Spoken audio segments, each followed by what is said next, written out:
Hey everybody, it's GauntletX, and welcome back to another premiere draft of Magic the Gathering Foundations, what may be the final premiere draft of MTG Foundations for a little while, because it looks like they are removing these queues a bit early. We do have Aether Drift coming out soon, but that's still almost a month away. We are heading into Variety Draft season, though, where they're going to be bringing back premiere drafts of Duskmourn, Outlaws of Thunder Junction, March the Machine, and then, of course, Chromatic Cube drafts are hitting Arena. So I guess they're removing Foundation's premiere drafts for a little while to make sure that all the draft queues still fire and there's not like four different draft formats up at the same time, with Pioneer Masters being technically the newest set on Arena. But it's still a bit of a bummer for anybody who loves drafting the newest standard legal set. There's going to be a little period of time here where you cannot do that. So interesting and a little bit of a bummer to see Foundations go this early, but let's see if we can't give it the swan song, can't give it the finale that it deserves here as we hop into the final premiere draft of Magic Foundations for a little while. All right, here we are for our pack one, pick one, and this is a pretty weak pack. There's one pretty excellent removal spell out of red with the Fiery Annihilation, so I guess that's where we're starting, because outside of that, there's not a whole lot going on here. There's cards that look pretty great, that have been great in the past. Tachiova used to be really good, and Dominaria, but the green-blue color pair has fallen pretty flat in this format, and this is a little slow by modern limited standards. There's a lot of really efficient ways to deal with this or just out aggro it. Still a good card draw engine, just not where you want to be. Pack one, pick one, really. Quake Strider Ceratops looks absolutely massive, and it is, but it doesn't have any trample or evasion or anything like that, so it can just get chump blocked a turn or two until your opponent finds the removal to deal with it. Cards that look excellent and just have underperformed, really, is what this pack is chock full of. The Tachiova, the Ceratops, the Savannah Lions, even a card that used to be incredible, but Fire Annihilation still really good removal. There's also Preposterous Proportions. It's a fine way to probably end the game at 7 mana in green, but green is one of the weaker colors in the formats, and that once again doesn't give any trample or evasion of any kind, so it's still possible it just forces a bunch of chump blocks, and then you still lose, which is not what you want out of a 7 mana card. You need that to win the game basically every single time. So pick two, the most reasonable way to take this here is to just take another Fiery Annihilation, lock players out of red on our left, unless they open up a great red rare or mythic here, because then there's just nothing good in red in this pack or last pack, and we see if we can't get rewarded for that pick. There are other ways to go, of course. Day of Judgment is actually quite playable in the format. You can play a more controlling deck. The awkward part is that Boros is almost never going to be that deck that wants Day of Judgment, and that would be where we're starting out. But it's so early in the draft, obviously we can just ditch red and play some black, white, or blue, white control. But I think it's just safest to lock onto the red here. There's also like Healer's Hawk and Youthful Valkyrie that have been great evasive threats out of white. Infestation Sage has been a big overperformer with all the sacrifice cards in black in the set. But I am happy to just have double Fiery Annihilation. Pick three, another Tachiova has arrived. There's an Infestation Sage out of black.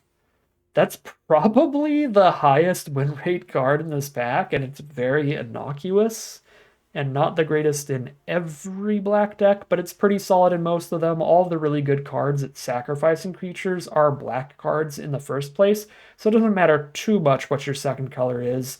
The Infestation Sage will usually always be good. It's just a little weaker in like blue-black because you have a lower creature count. Sometimes a little weaker in white-black because you're really focused on life gain there, but Rakdos can have a little bit of sacrifice synergies, and the Infestation Sage can play great there, so we'll just take that. Not a particularly spicy pack once again. Some absolute OG bangers like Shivan Dragon and Tachiova, though, that have fallen out of grace a little bit once again. Pick four, there's the Involuntary Employment. I think this card plays well in exactly Rakdos and basically no other deck in the formats, because Rakdos has access to the black cards that sacrifice creatures. So that is kind of spicy when the pack is overall pretty weak again. Plunderer and Soul Shackled Zombies are solid role fillers in your black decks, but I like going a little risky here for the Involuntary Employment if we do get fed the Rakdos deck. Pick five, Pilfer and Diregraph Ghoul are solid additions to any black deck. They're just naturally good cards that don't need too much synergy to play out well. It's Overrun for a green finisher. And not too much else. Light Shell Duos played pretty well in the blue. Go for a Diregraph Ghoul. Go for a pretty aggressively skewed card there because all of the best red cards are aggro cards. So if we take the more aggressive black cards to support it, that'll be great. And here's the Eaten Alive that synergizes great with Involuntary Employment. You can Involuntary Employment, get your treasure token, and use your treasure token to sack the creature you stole with the Eaten Alive, which is always very cute. So it could be Rakdos to wrap us up here. And here's another Diregraph Ghoul, which I think is actually the best card in the pack. So happy to see that. Just by a little bit. Diregraph Ghoul is not insane, but was definitely the best card out of that pack. Green certainly looks like the most open color, but it's also the weakest color in the set, so I basically don't ever want to draft it unless it's the most open color in the draft pod. So I tend not to end up in it too often because I never speculate towards the green, and then by the time that I see that it's the most open color, like I'm already pretty firmly committed to something else. So green ended up in a pretty awkward spot for me in this format. Yeah, pick 9 proportions. Doesn't necessarily mean green is super open, because again, it's a 7 mana card that doesn't always win the game. But probably does mean that green is super open. Blood Witch could be fine in Rakdos. I don't think this format is actually the greatest at making like a million little creatures and having them all die, so Blood Witch doesn't go that crazy. But I've got 3 1-drops already, and Infestation Sage is probably going to be more replaceable. The kind of card you're going to see more often because it's a common instead of an uncommon, so I'll speculate a little and hope we get some good maybe token production and stuff for the Blood Witch. Alright, this looks like a really solid start to the draft here. I mean, every single card we took is on color. The Shivan Dragon we're probably not playing, but I guess I can put it back in here just to show off that every card we have here is Rakdos. So we have Eaten Alive, Double Annihilation. We're doing excellent on efficient removal here to not need the more inefficient Incinerating Blast. So I think now I can just take an Infestation Sage. I don't think I need to take that pick one, but there's nothing else in the pack I want. I just want an Infestation Sage, maybe an Incinerating Blast, maybe a Courageous Goblin, but these two are much more filler. The Infestation Sage actually playing really, really well if we pick up any important sacrifice cards. Herald of Eternal Dawn is cute, but I don't really want to pivot to white for a 7-drop when I've already got a really solid red position here. Now we have Eaten Alive and Heartfire Immolator. These are very similar cards.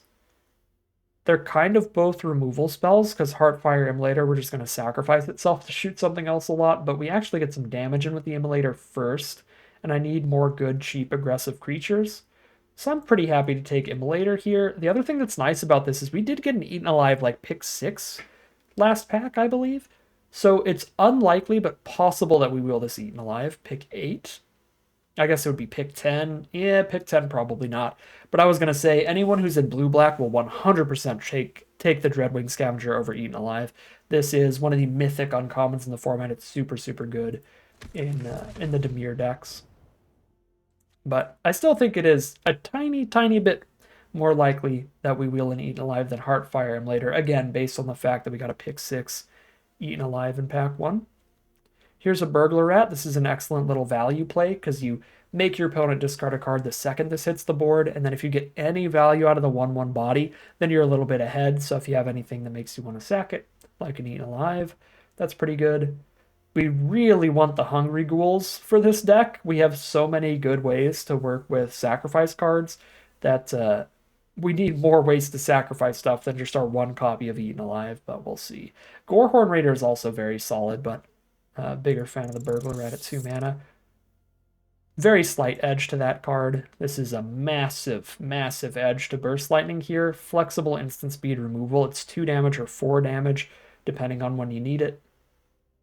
You can also shoot your opponent in the face to finish them off sometimes. Easy Burst Lightning. There's the Hungry Ghoul. This is going to be an MVP in this deck. We are certainly looking for more cards like this to work with our involuntary employments, as well as getting extra value out of our Burglar Rat, our Double Infestation Sage, even our Vengeful Blood Witch has a little bit of synergy with the Hungry Ghoul. This card is going to play excellently in our Rakdos deck, and here's a second copy of the Hungry Ghoul. Really happy to take that. Fake Your Own Death has some potential synergy as well in this archetype. If we get multiple cards like the Burglar Rat that has a great ability when it enters, then being able to fake your own death, have the Burglar Rat eat their 2/2, and then come back and give us a treasure token and make them discard another card does play quite well. But we're not going to have a ton of room in our non-creature slots. We want to play like 15 to 17 creatures to be pretty aggressive. And our non-creature slot's getting very full here. That leaves us room for like 7-ish non-creature spells, and we already have 5 of those. So it would potentially be a little bit harder for the fake your own death to even fit in here. Here's another copy of Involuntary Employment. Here's a Thrill of Possibility versus a Pilfer. These are both fine at what they're doing, but I would rather just have almost all cards that affect the board state so we can get aggressive. Our curve is looking fantastic with our 1-mana 2/2s and a Hungry Ghouls. Just go for some beatdown. But I think Pilfer is going to be a little better than Thrill. Just ripping your opponent's best card out of their hand is always nice. Take Thrill of Possibility for the option. I think I'd rather get my creature count up to like 17 first and then start taking random spells, because these again are likely to just be the cards that we're cutting in the end. Here's another Soul Shackled Zombie. Here's an uncommon for Vault Progress. Ooh, actually something I don't have a playset of yet. If you hold down the Alt key on PC, that's how you can check if you are trying to do some rare drafting. You know, Pickaxe might not be the worst in this deck, because we do have some potential cheap flying creatures because of when Infestation Sage dies. Those insect tokens could count. And then a Cackling Prowler for the sideboard. All right, Whitelisted Streamer strikes again. We have no 3-mana creatures in our deck, so Arena decides to hit us up with the best 3-mana creature that we could possibly open for a Rakdos deck. So we'll just slam that right in here. Thank you very much, Wizards. Let me slide you another 50. Pack 3, pick 2. Here's another phenomenal creature for us. The Infernal Vessel works excellently with any sacrifice cards, and just in general can be quite annoying to fight your way through. It's a 2/1, but when it dies, it comes back as a 4/3, so it often trades into 2 separate cards, and we're really looking for more 3-mana creatures. Stab is an excellent removal spell, but you got to think of the fact that we already have 4 excellent removal spells: Eaten Alive, Burst Lightning, Double Annihilation, and 2 employments that can do a nice approximation with a sacrifice effect like Hungry Ghoul. So I think we're much more lacking on the powerful 3-mana creatures than the removal. And now we can just take the removal here with an Eaten Alive, run that over the Pilfer here, most likely. We are at 18 creatures, probably cut one of the 3 Soul Shackled Zombies here. And then Eaten Alive, cut a Pilfer. This is definitely a 16-land deck here, so we're going to go 24 non-lands in the deck. So here's Eaten Alive over Pilfer. And just every pick, we cut our most mediocre card and just have our deck all at the ready by the time we hop into the deck building. Just get right into the gameplay. Another Heartfire Immolator. Yeah, that's definitely better than the rest of these cards. Very, very nice 2-drop creature. Ditching another 4-drop? You know, I guess we'll actually do a little bit of deck building here. We'll decide in the deck building. Another Burst Lightning? Wow. All right. Yeah, we're gonna make some decisions in deck building. It might be to where Involuntary Employment is just more cute than anything, and we get to run just straight up removal. I mean, the fact that Burst Lightning goes face is huge for a deck this aggressive too. Yeah, I'll put everybody back in here. We'll decide in the deck building. We'll actually do that whole process, because I'm gonna have so many options here. That's already getting a little difficult. I wouldn't mind Goblin Surprise here. I highly doubt I'd be interested in running 3 Involuntary Employments. even if we do go that route. Whereas the Goblin Surprise is interesting because it can give us 2 tokens towards sacrificing them, but also in an aggressive deck like this, if we draw it at the right time, just +2/+out of the board, could get a kill. It is also probably one of the first cuts, but just getting more of a variety of options here seems pretty good. Here's a Gorehorn Raider. There's no way a Fake Your Own Death is going to make it with all these other non-creature spells. Again, it would be an interesting option, but Gorehorn Raider just seems more likely. Bloodfell Caves, all right. I mean, not actually insane because we do get punished a little bit for running a tap land in a deck this aggressive, so there is a real cost to that. But, wow. All right, pick 10 stab is the world we live in here.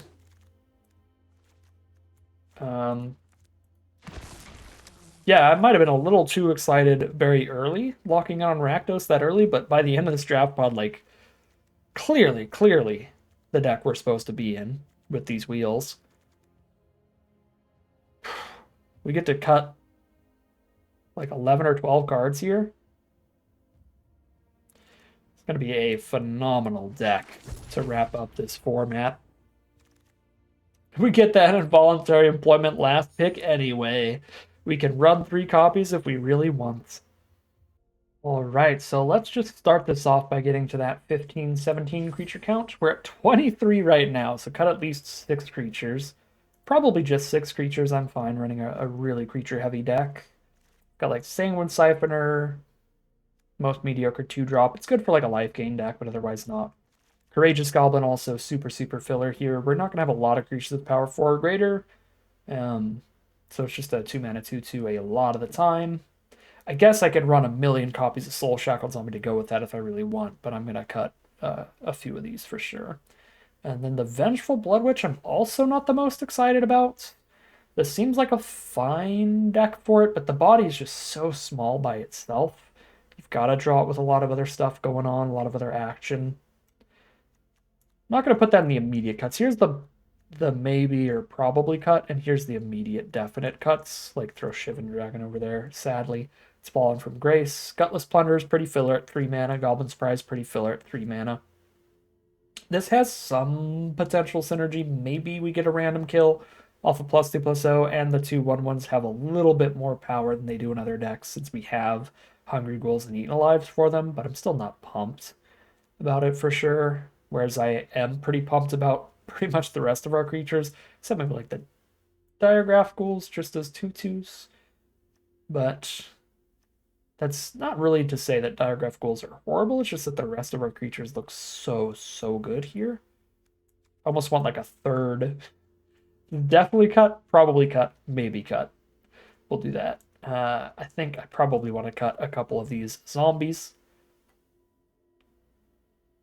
Sower is probably a little weaker than Soul Shackled Zombie, just because the zombie gets just immediate value the second it hits the board, whereas Mana Sink style creatures can be awkward in games where like each player is just curving out and slamming everything down. If you never activate this ability, then it is quite a bit worse than Soul Shackled Zombie, but having the flexibility of like, if you're flooding out, gaining access to this ability is pretty good. Sometimes this will randomly kill your opponent.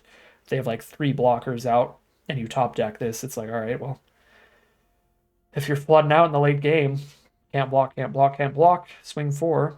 It happens. It's rare, but it happens. I think I would rather have like one of these than 2 of these. You know, a little variety in here. So we'll allow for that. All right, so I needed to cut like 6 creatures. We're going to cut the 3 definitely cuts. And then what do we do here? Let's play a third 3-drop. We'll put a Gutless Plunder back in. Then put the 1-drops back in.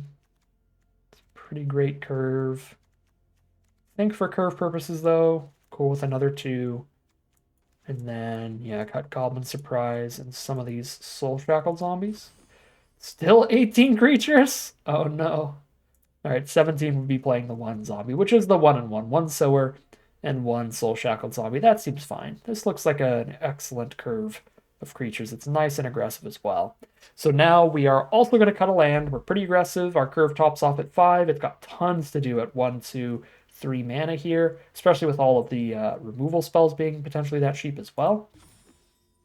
So we know that we're going to cut a land, but I'm not going to cut the land until I know what spells I've cut, so I can see the exact ratio of black spells to red spells before we do that. But we'll keep in mind we only need to cut 5 spells then. I think it's probably 3 involuntary employment. That feels cuter than anything. We only have 2 ghouls and 2 eaten alives to work with it. Outside of that, we have to draw these in the right position where they do end the game and kill our opponent. And I feel like most of the time, just straight up killing the blocker with Annihilation, Burst Lightning, Eaten Alive, Stab, anything like that is still going to kill our opponent. And these spells are all going to be relevant when we're on the defensive. If our opponent is out racing us, we can use these to survive. We can't use this to survive. So like all of these can be used to survive or clear out the blocker to kill our opponent, whereas this is only trying to clear out the blocker and kill our opponent. It does add to our damage output to make it slightly easier to kill our opponent that turn, but still, I think these are all just better. They're just more flexible and cheaper on the curve by a lot. Definitely going to ditch Pilfer and Macabre Waltz here. I think we want all cards that affect the board state rather than manipulate hands, except for like Burglar because, you know, it affects the board and the hand, which is nice. This is at 44 cards now, so yeah, that'd be 3 involuntary employment, 1 land, and we'd have a deck. Looks pretty excellent to me. I mean, look at the curve of these non-creature spells. Yeah, if I just go mana cost exclusively, look at that. That is a steamrolling kind of mana curve right there. We are just skiing up the mountain. Down the mountain? I don't know. My analogies never make sense. I'm working on it. We got 15 black cards, 10 red. So we cut a red. And boom. 16 land, Rakdos aggro deck to finish off the format. I think it's also our first time playing Alesha, who laughs at fate. I could be wrong about that, but I think this is our first time we've actually gotten to draft this card, so got a really spicy bomb to play around with that we've never gotten to play with before. Should be a pretty sweet way to top off the Magic Foundations draft. So without further ado, let's hop into the gameplay and see how this does. All right, here we are on the play for game 1. Got a Hungry Ghoul Infernal Vessel combo here that's pretty cute.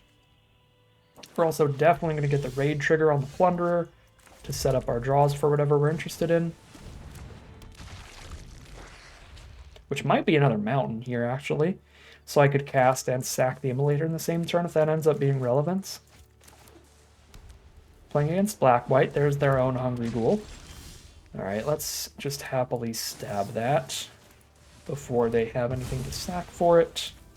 And stay aggressive by getting another creature down the same turn. Got a very free turn to play our tap land next turn because we've got the 3 mana for the 3 drops. I guess it's not completely free. Now we can't like sack the Immolator and still play a 3-drop, but still looks solid. A little bit of plundering here. See if we can't find the booty. And we did. Sower of Chaos is solid. Digging through the 2 lands, just shoving those in the grave is great.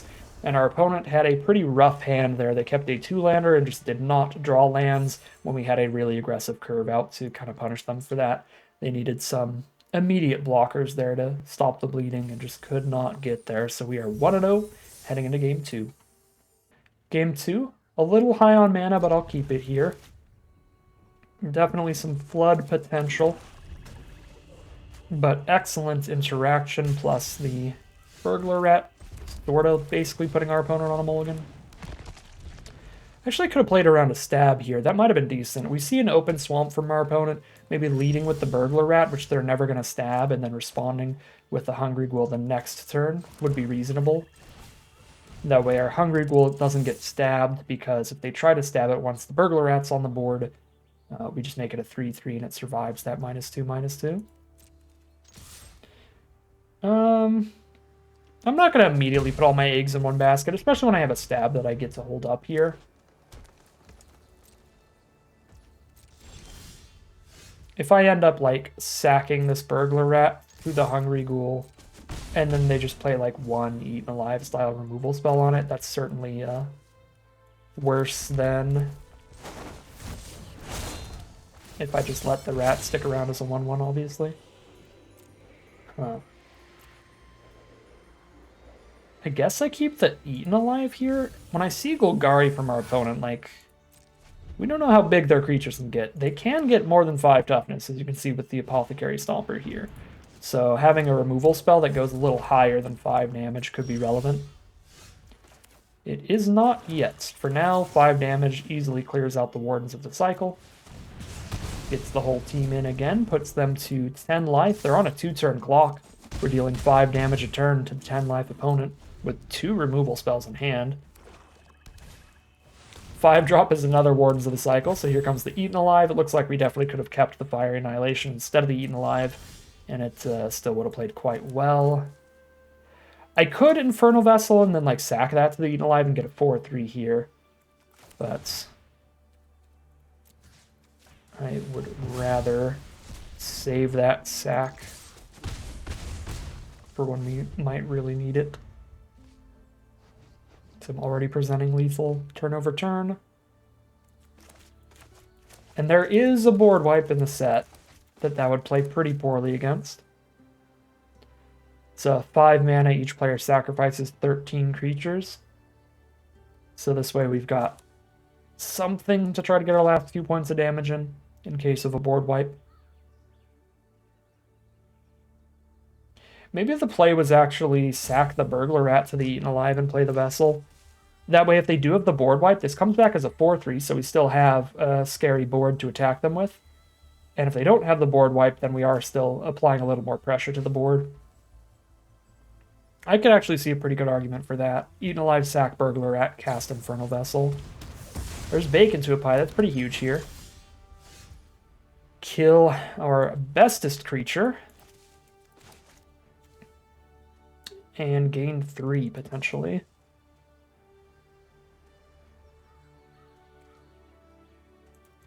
I'm not gonna crack the first part of Infernal Vessel for 1 more point of damage here.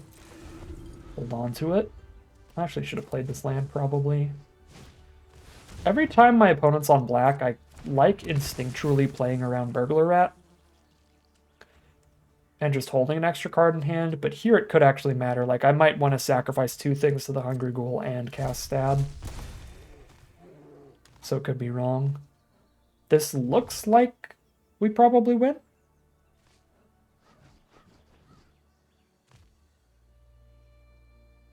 Because I can Hungry Ghoul sacking the Infernal Vessel. They can't respond with Stab.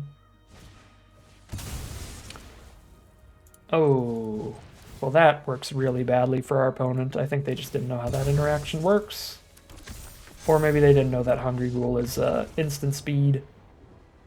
Alright, I mean, that's a bit of a bummer for our opponent, but to be fair, if these were the best cards in their hand, they lose no matter what, because our hand is just so powerful. We just stab the 4-2 and sack the Vessel and slam back for like 7 damage here, so kind of a loss for them either way, and we are 2-0, heading into Game 3. Alright, Game 3 on the draw. We've got Hungry Ghoul, Infernal Vessel again. Ooh, on the draw against Turn 1 Land Werewolves on the play. The best green start in the entire format. And it can be absolutely devastating because since they're on the play, they get to cast, 3 mana of cards while I have 1 land on the board. Now they get to cast 5 mana worth of cards next turn while I have 2 lands on board. This could be an absolute blowout really quickly. God, I don't even know what I do here. I guess I'll play the 2-2 because it holds off the 1-1s, but next turn I'm likely going Mountain, Immolator, and then blow something up.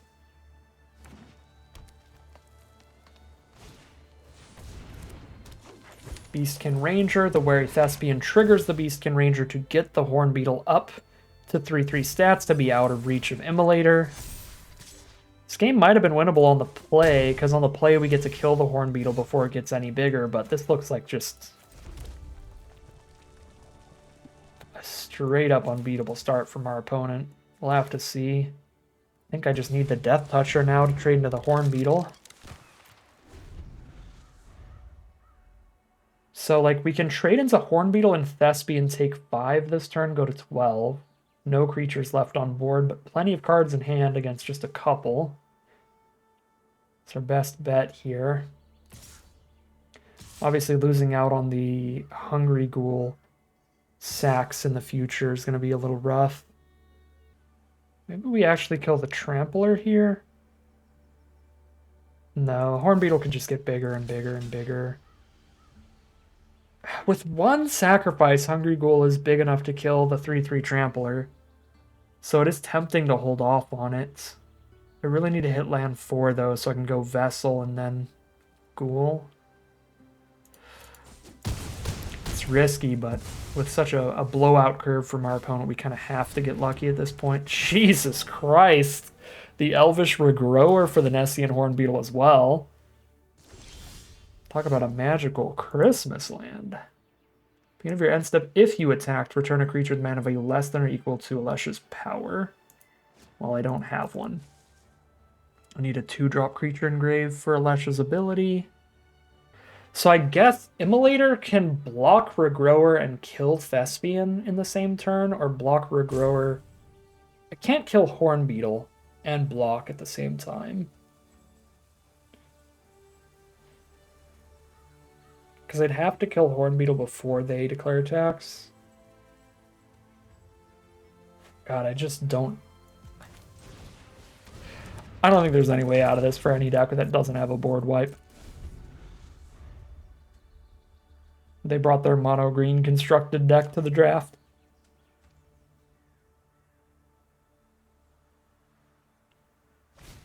Although again, I think we do stand a solid chance on the play. Unfortunately on the draw though. But they have so much less momentum. Were we on the play here?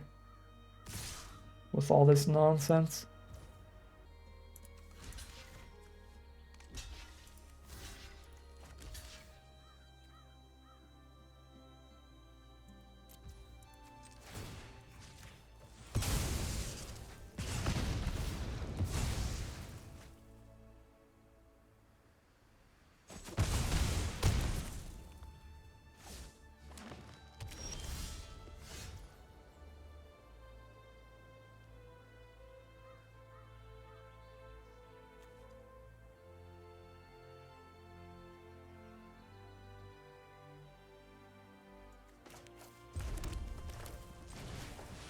Three and a 4/3 blocker this way.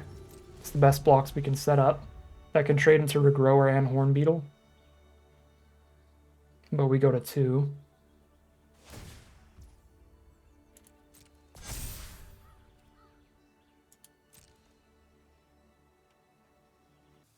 I have to kill the Trampler here.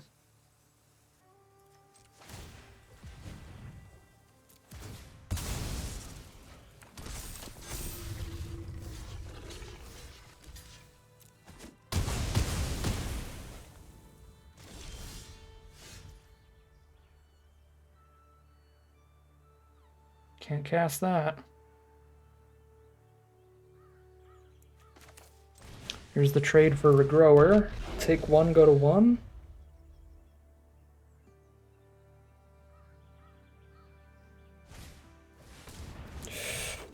Two more creatures off the top.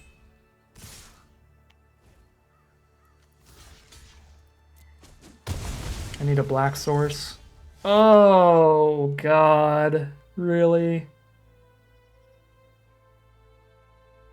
Technically a black source, but the only black source in our deck that's not enough, because I can't go Blood Witch Eaten Alive. I guess even if I could, I'm dead here, right? I go Blood Witch Eaten Alive, I'm at 2, exile that, take 2. Yeah, no, 2 creatures off the top was too much. How, I mean, looking at this board state though, like, massively close to stabilizing. So I think that kind of just confirms 100% that we win this game on the play.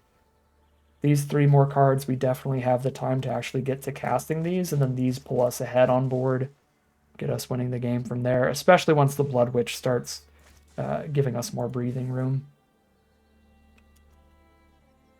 Pretend I have Burst Lightning just cause. If I do have Burst Lightning, it is really, really bad for them to attack here, but it's also really bad if I have a Burst Lightning and they just pass. So I think even if they put me on Burst Lightning here, their play is just attack all. Because it's like, well, just in case they don't have it, I literally win right now.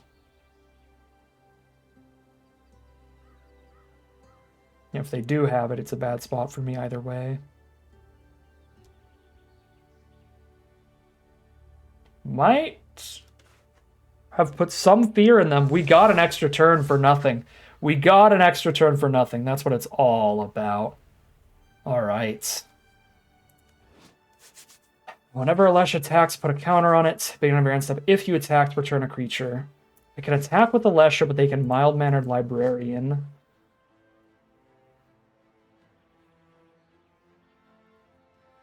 I think even if they have me on Burst Lightning here, which they pretty clearly do by not attacking, they still just block with Librarian and force my hand there. Block, activate, then I Burst Lightning. I'm just dead from there. So we just play the Blood Witch and the Raider. No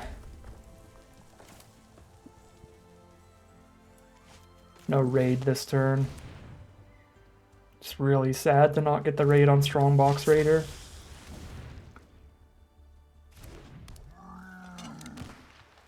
Alive on board.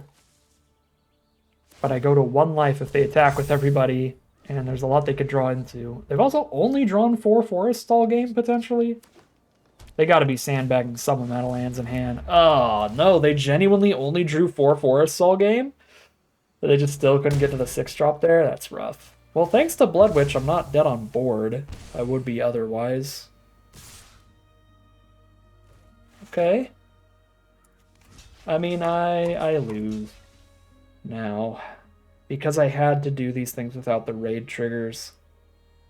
I'm gonna sound like a broken record here, and I hate to do it, but if we were on the play, we could have gotten a raid trigger off of Alesha and Strongbox Raider that turn and used that value to get ahead.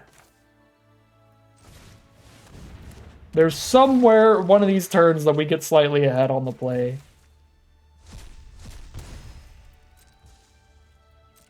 Arena's making this as stressful as possible. We're still technically not dead, but now we know they have literally all spells in hand still somehow. So 2 spells, maybe 1 land off the top. But they just have like all the 6-drops in the world, I guess. Yeah, just a million 5-6 mana plays. Rough. Burglar Rat's cute, but we're very dead.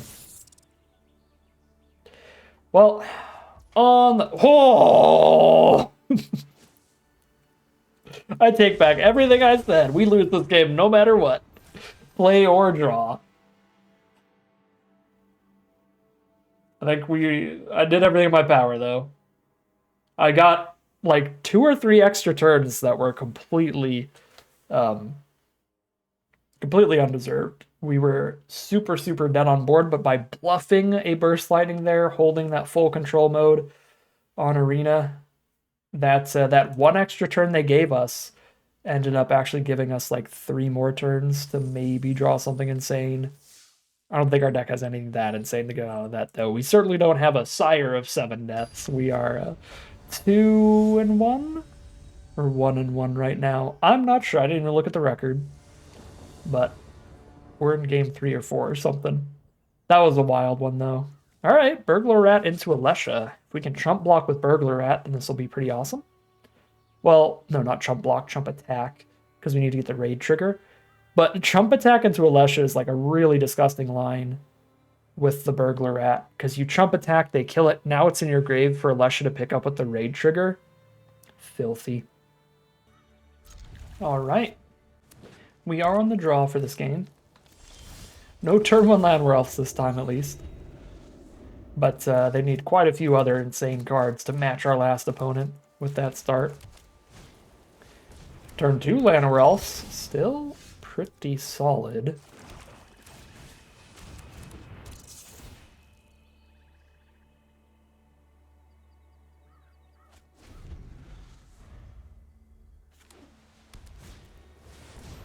please let me chump attack. Hopefully they just think I want to raid trigger a Death Toucher or something here. Let's go. This is going to be disgusting. Why don't you discard another card then? Thank you, Alesha. Very cool.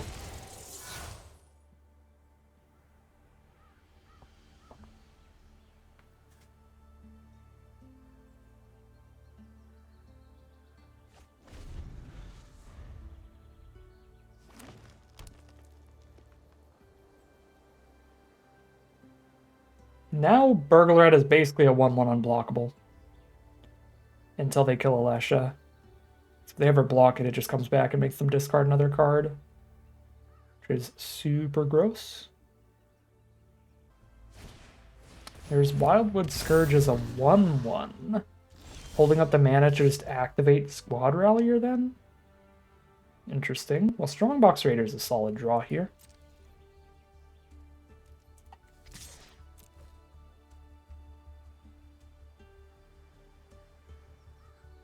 Maybe they do have just instant speed removal for Alesha here, and they're going to like get me by killing my Burglar Rat and Alesha. But that's still really not bad. I mean, I lose a 1/1.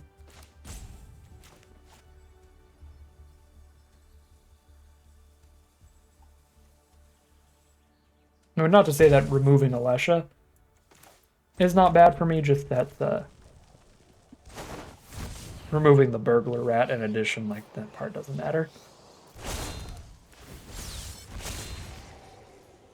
What do we get to play next turn? Stab or Diregraph Ghoul?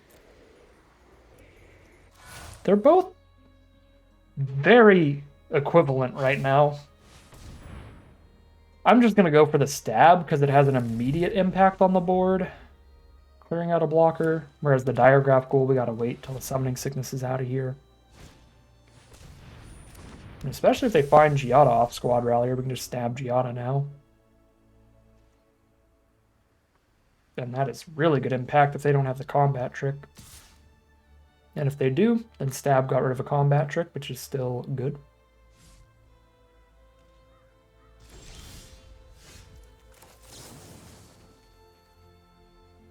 Also Immolate here if I really, really, really need Giada dead.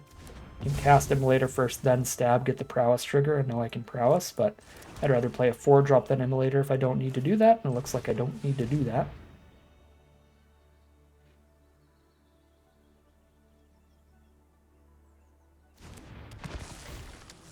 Now we can just Strongbox Raider in here. It trades in the Squad Rallier. We don't reanimate anything, but the Squad Rallier being out of the way clears the board for attacks with everybody else next turn. I should have still sent in Burglar Rat.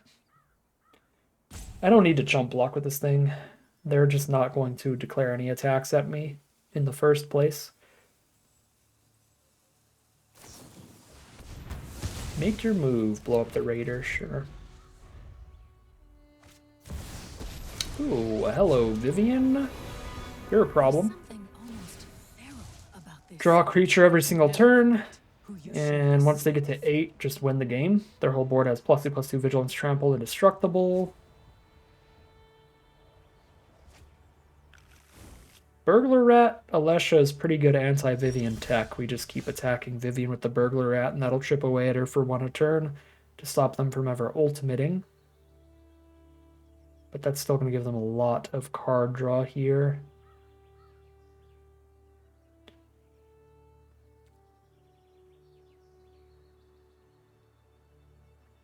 If I play Immolator, I've got 2 damage at instant speed to throw at Squad Rallier. They could block Alesha with everyone, and then I first strike away Squad Rallier and Alesha dies to Scourge and Llanowar Elves. Oh, it's when she attacks. Okay, no, then Heartfire Immolator Alesha just goes really hard. It's not like a post-combat ability or anything. So they can't profitably block Alesha here.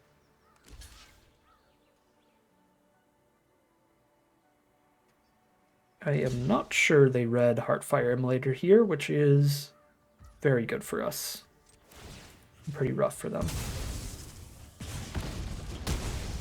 Because we just eat that up, get the Immolator right back, and I don't think they've got like any shot now. But I'm tougher. Filthy. Man, yeah, our deck is insanely good with Alesha. She's so good with Burglar Rats and Heartfire Emulator. We adapt to any situation. I assume she's just incredible in any deck, period.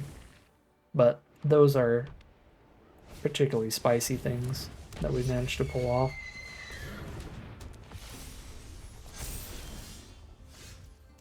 Yeah, I mean, this is just like kill the unicorn, attack with Alesha, she brings the Immolator back. Like, what can they possibly do at this point?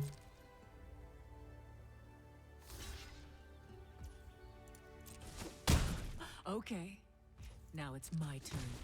I don't have time for this.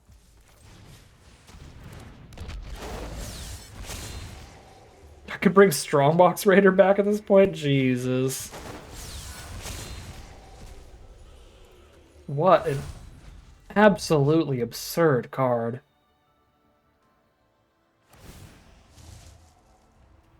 You have your family. I have mine.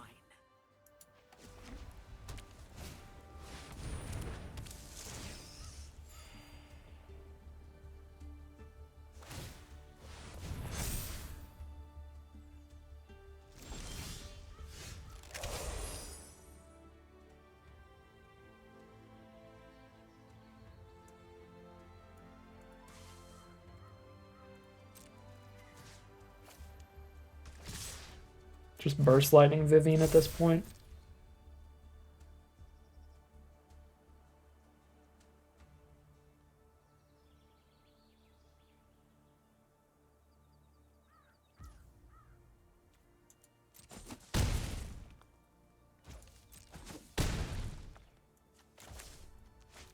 I could Gorehorn Raider it, but then I'm never casting Infernal Vessel. And I'm a greedy man who likes getting maximum value. This isn't worth my time.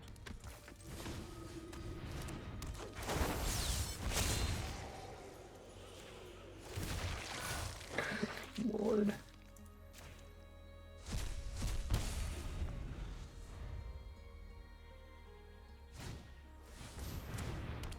The Johnny's Pridemate Dazzling Angel combo has been set up.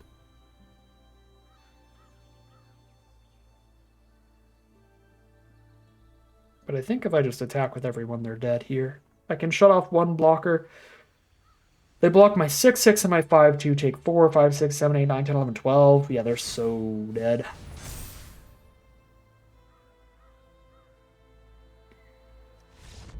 Yeah, there's the concession from our opponents, and I have no idea what our record is right now, but I assume we're about to find out. Let's see real quick. It feels pretty good. We've got 1 loss under our belts, but we do have 3 wins. We are 3-1 now heading into Game 5. All right, here we are for Game 5. This is a monocolored hand with 2 red spells, one of which is double red. The initial turns are a single 1/1 and then sit here till turn 4. I think we mulligan that. A lot of risk towards hitting the second color. Keep this and curve out Ghoul, Plunderer. Ditch the Sower and then be sad if we flood. I mean, Plunderer helps prevent some flood. If we see 3 lands on top with Plunderer, we can just put them all in grave. So Plunderer is really nice at helping us make sure that at least our turn 4 draw is definitely not land. Alright, here we go.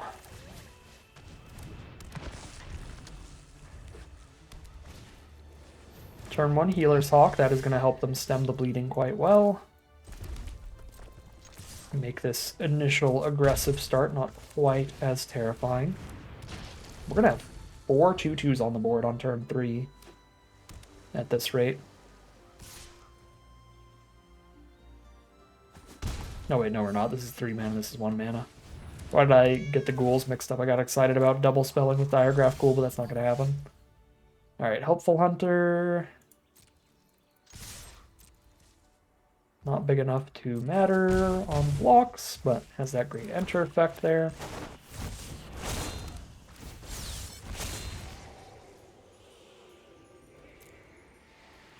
I've already got the Fiery Annihilation. This is awkward. If I take the mountain, I don't have anything that actually needs it in my hand. If I take the Strongbox Raider, then I need the mountain, and I don't have that anymore. And if I take the Eat Alive, it could be redundant when I already have a Fiery Annihilation, and I want more creatures, mainly. I need 5 mana for the Eaten Alive. Are these just all bad draws right now, or is the Strongbox Raider gamble on a mountain worth it? I feel like the Strongbox Raider can be really strong.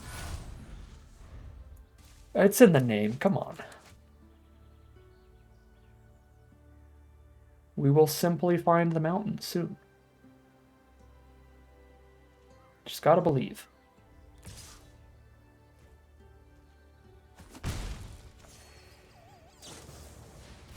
Think twice. Land for turn. There's the Strongbox Raider. Here's the team.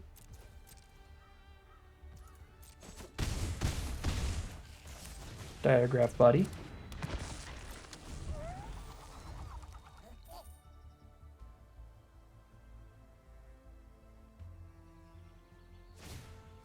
Cura. We found a Fire Annihilation target.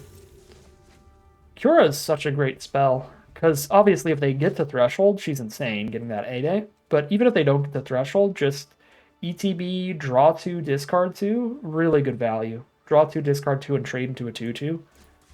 Pretty excellent deal. Or draw 2, discard 2, trade into Annihilation. If I top deck the Mountain, I'll just attack all and play Raider. If I don't, I probably Annihilation Cura.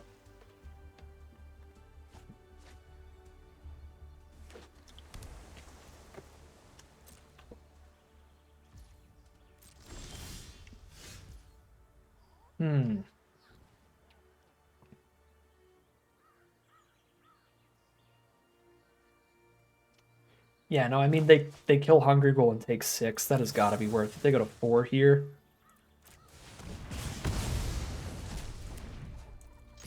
Obviously, not having the Hungry Ghoul to go with Infernal Vessel is a little tragic. But this is like wiping their board and putting them to, I guess, 5, because they do gain 1 on the lifelink block. But 5 life against 3 2/2s. Big Fin Bouncer. Diagraph Ghoul. Hey, that's the easiest one to recast. I'll take it.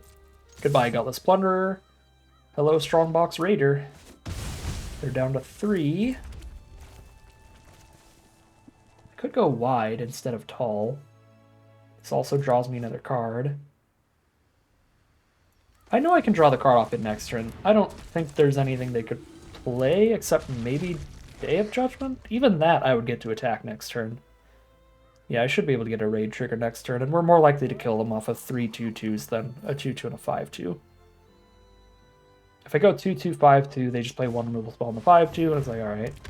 But yeah, if they Micromancer here and they don't have the land, they're just dead. If they do and they have a Joust through, that's nasty. Okay, they don't have the land. GG. That is 4-1 now, heading into game number 6. I guess I shouldn't have kept the Strongbox, right? I didn't even end up casting it. Alright, we are on the draw now for game 6, but we've got a really excellent hand. Infestation Sage, Hungry Ghoul, Heartfire Immolator, Fiery Annihilation, and all the mana we need to do all of it. Playing against blue-green. If they're from our draft bot, I expect to see like 3 Tachiovas. Could theoretically be an issue, but we've got the Annihilation. So I'm not monumentally worried here.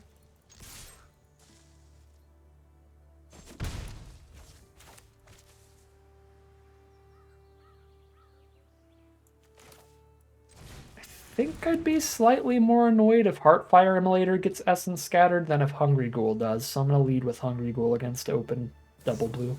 Yeah. To be expected. Why would play the slightly worse 2-drop. Time to get refuted now.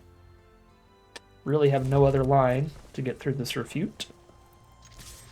I guess I could cast nothing, but then they can easily just take 1 a turn until they have like 5 mana out, then they play a 2-drop and hold up the refute. What is Auto Tapper on? If our opponent knows all about the Auto Tapper, then Arena just absolutely snitched on us here. Oh, that's so frustrating, because Arena is holding for the stab here, so it's pretty easy to know that I have stab in hand now. I wish Auto Tapper had held up the mountain. I wasn't even checking because I was sure that it would. Okay, turning that into a 1-1 is really not a problem. We still get some damage in. These draws could potentially be a problem. We do need another creature of some kind. We are on the 17 creature build, so our odds are pretty solid here of getting some more action soon, putting some more pressure on our opponent. But the longer it takes, the more card draw they can cast, the bigger spells they're going to get to, the easier it's going to be for them to overwhelm us with just larger cards.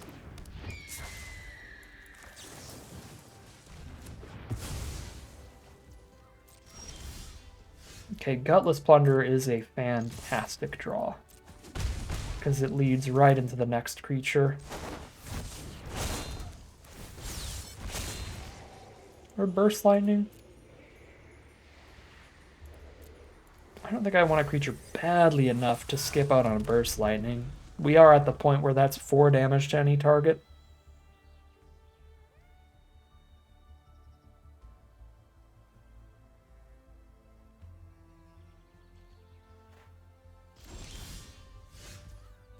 They are not playing black. I'm going to run out every land I have.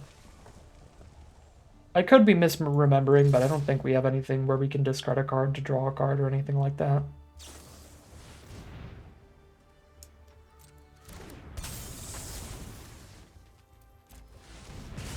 Rather save the Burst Lightning to go face if we need to.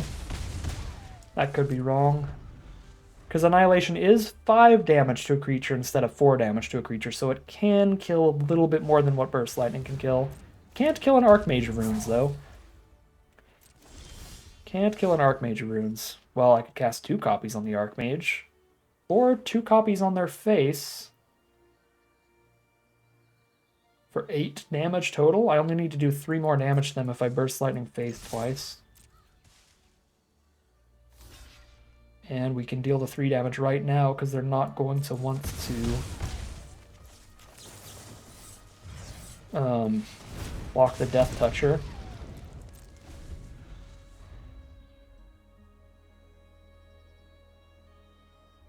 Went for the Burst Lightning while they're tapped out, so that now if they ever tap out again, they're just immediately dead to the other one.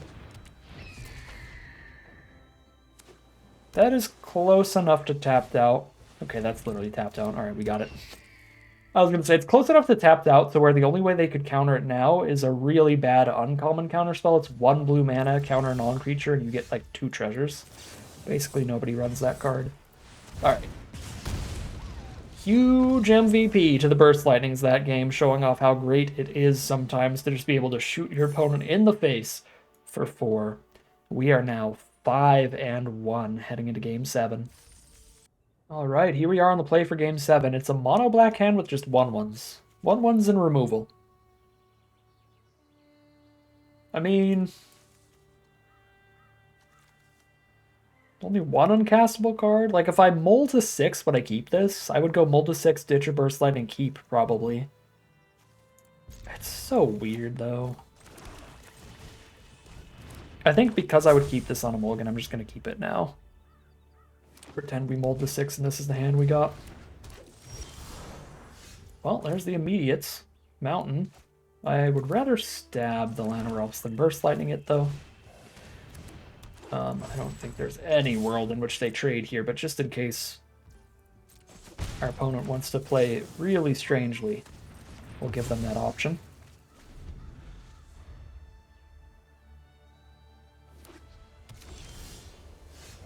Alright, well, 2 1/1s and a dream, let's go. Again, that 17 creature build of this deck is going to be really helpful here. That means there's 15 creatures. We got a 50% chance of hitting some more threats to get through. Prideful Parent is very bad for our 1/1s here. I guess trading a 1/1 into a 1/1 isn't horrible. It actually ends up trading pretty even here. I traded 1.5 cards for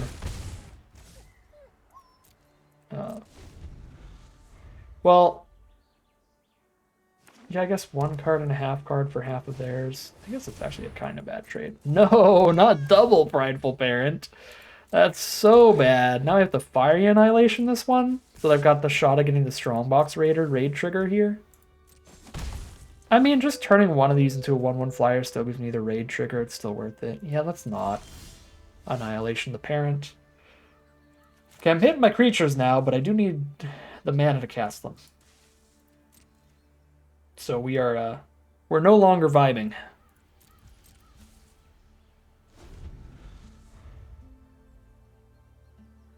Not a fan right now.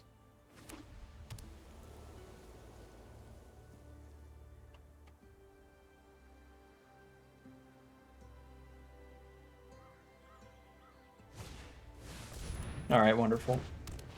I mean, at least there's that. Like, we're under very little pressure with 2 excellent removal spells in the hand. We just kill the first 2 creatures they play that actually matter, and that gives us plenty of time to get to the raid, and here we go. Here's the raid. We're probably trading into a cat token here, so that their Prideful Parent's safe from a combat trick, or just keeping the Sage, that works too. Alright, Raider, what do we got?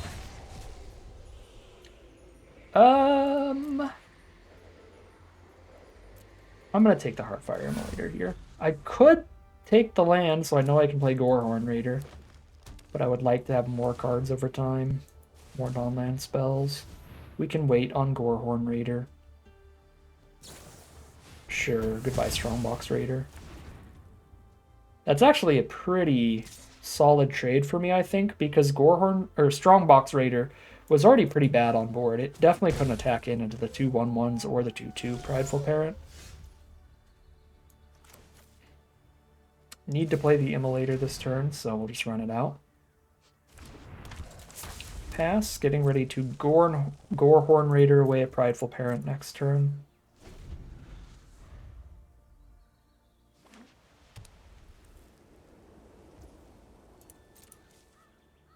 Yeah, I think the make your move killing the Strongbox Raider plays pretty well for us, because I think they have something that buffs their whole board. There's not a lot of those. They're like a little annoying if they do have that. I guess if they don't have double combat trick, I can like double block here and then just Immolator kill the Prideful Parent in response to the combat trick.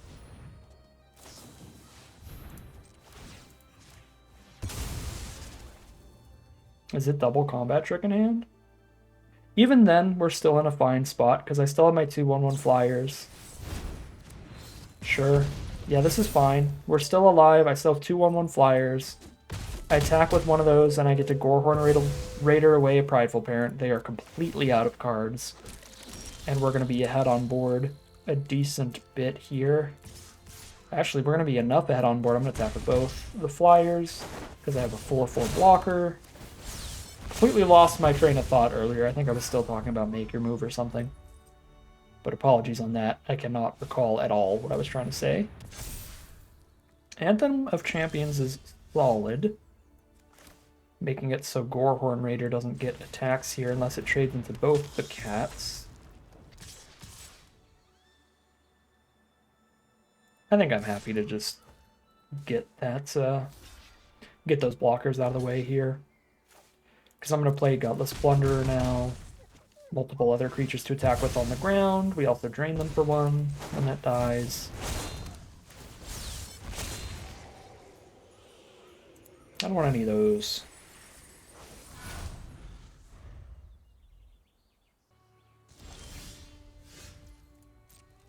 Well.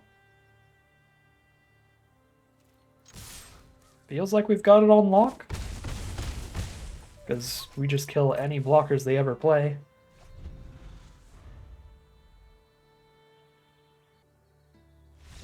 Alright, there's the concession from our opponent, and that is our 6th win now. Meaning that we are heading into the final boss here with 2 shots at it. We've only lost 1 time. So we've got 2 rounds in the chamber to finish this draft off with a trophy run. Let's see if we can't make it as we head into that final battle. Are we going to keep the exact opposite of our last hand here? This time the mono red hand. Would I mulligan to 6, ditch and eat and alive and keep this 6 hard hand? I mean, absolutely, right? Double Heartfire Immolator starting the game off is exceptional. And immediately hit the right color yet again. Pretty lucky draws this draft.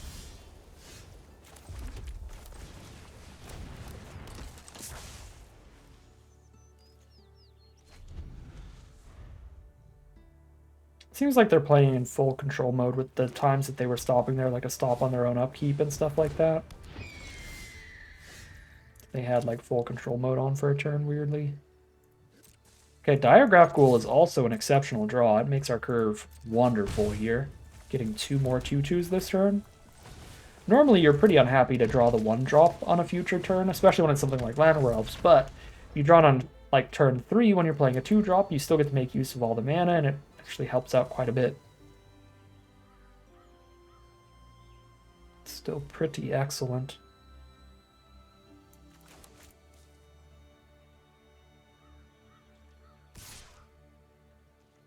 Strix Lookout chips in for 1 in the sky. And they drop a Kaikar while they are tapped out. We definitely need to Fiery Annihilation that. While they can't protect it. Because any instant or sorcery they have will protect it, because they could exile it to itself. Oh no, it only exiles other creatures. Another target creature you control. Well, still good to kill it while it's tapped out against the blue deck, for sure. Or while they're tapped out against the blue deck. Cool.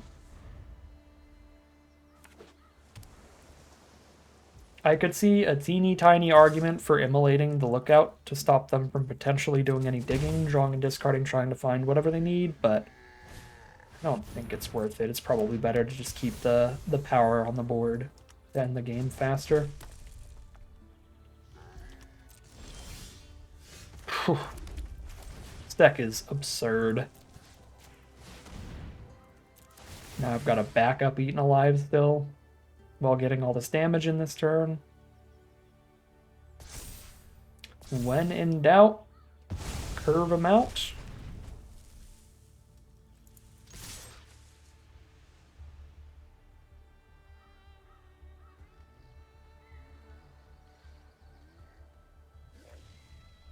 One blue mana could be like a fleeting distraction to stop 1 point of damage here. Sure.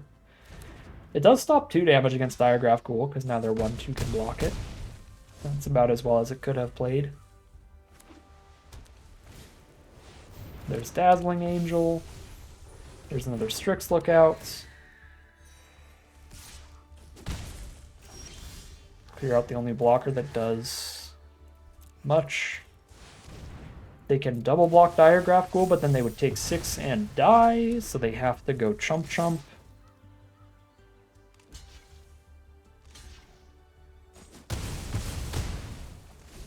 Okay. I mean, I guess it doesn't matter at this point. Might as well take 1 extra point of damage. Yeah, rough stuff for our opponent. We got the absolute curve out, and then we just stopped hitting lands from turn 5 onward. It was perfect. Hit every land we need, and then just hit the removal to keep that path clear. Excellent, really, really lucky game for us, and an excellent, really lucky run for us overall. I mean, we solidified ourselves into Rakdos pretty early, and then pack 3 was wonderful for us, both on a luck spectrum and like a being in the right colors spectrum, in that we just straight up opened up Alesha, which was ridiculous, but also we were in the right colors to like nearly wheel like a stab and a burst lightning and stuff like that. I don't remember the exact pick order in the draft pod, but we got some of these cards criminally late. This was an exceptional draft to end the format with. Super happy to get a trophy run with a really sweet little aggro deck here, some Rakdos shenanigans. This was a fun one, and it was really great stuff all around. I don't think there's any massive underperformer or massive overperformer. The format's pretty old at this point. We have played a little bit with all of these cards, except like Alesha. Blood Witch was kind of mediocre, which I expected when I put it in the deck. I think I should have just stuck to my instinct and just swapped this out with something else. I think the body is just too small for that ability in a format that doesn't have like token mechanics like Eldrazi Spawns or Eldrazi Scions or stuff that like makes a bunch of tokens at once and you could sack them. This format just has like a couple tokens. And even an aggressive deck with like a 17 creature count, this just does not trigger a massive amount to be that great. So I don't think the Blood Witch played super well. That was probably the worst card in our deck. And it would be better to just run like another 4-drop or maybe even Courageous Goblin. But I was not super impressed by that card. And then Alesha was the only card that we've never played with before. And she was absolutely bonkers, absurd, super powerful, which we could already tell just from playing against her a couple times in various sealed and drafts and stuff like that. She's just fantastic. Lots of little synergies that you might not notice when you're drafting, like being able to chump attack with a burglar rat, cast her and bring it back. That's super disgusting. And then, of course, the Heartfire Immolator. That was so dumb. Use it as a removal spell, get the attack off, bring it back, have the removal spell for next turn, attack, bring it back. Really, really silly stuff from the deck. So that is 7-1 today. 2,200 gems and 6 packs is what we're going to end with on our final draft of the Magic Foundations format. But that is going to end today's video. As always, I'd like to thank my patrons and YouTube members for supporting the channel, as well as you for watching the video. If you enjoyed this and you're interested in seeing some more like it, you can always like, comment, and subscribe to tell the YouTube algorithm to send you some more in your recommended feed. If you'd like to catch me live, you can check out the Twitch channel in the link in the description below. If you'd like to support the channel directly, you can check out the Patreon link in the description below. Other than that, as always, thank you very much for watching, and I'll see you again soon for some more Magic Arena.